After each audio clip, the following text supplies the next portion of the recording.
The future is in your hand. Okay, nasa kamay mo yan. Huwag mong iasa sa ibang tao. Huwag mong hayaan na sila yung kumontrol sa'yo. Yan yung mga gawain ng mga manipulators. Okay? Yung ikaw yung nagtratrabaho, tapos sila yung gagasto. So, gawin mo na pag-aralan kung paano malalaman na patakbuhin ang sarili mong kaperahan na nagtratrabaho para sa iyo. Okay? So the future is in your hand.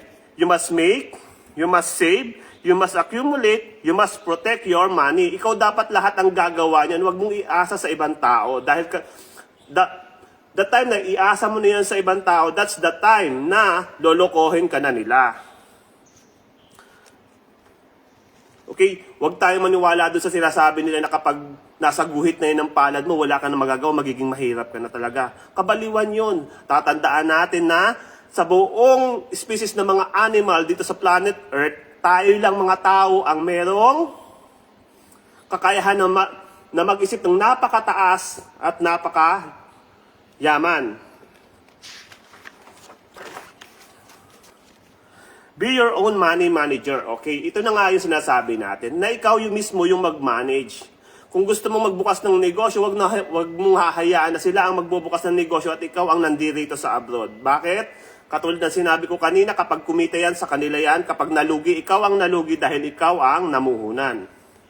Be your own money manager. Understand how money works and make money work for you. Money working for you. Ito yung sikreto ng mga mayayaman kung bakit lalo silang yung mayaman. At yung mahirap, alam mo lagi sinasabi ng mga mahihirap, alam ko na yan. Oh, napasok ko na yan eh. Ay, mga utak talang ka, di ba? Na porque hindi sila naging successful, idadamay ka na nila. Eh, hindi naman yung ranking ng pag-iisip nila, hindi naman kagaya ng ranking ng pag-iisip mo, di ba? So, wag kang makikinig sa kanila. Kanya-kanyang kaligtasan to. Okay, hindi lang sa simbahan ng kanya-kanyang kaligtasan, sa financial education din, and lalong-lalo na sa ating financial life.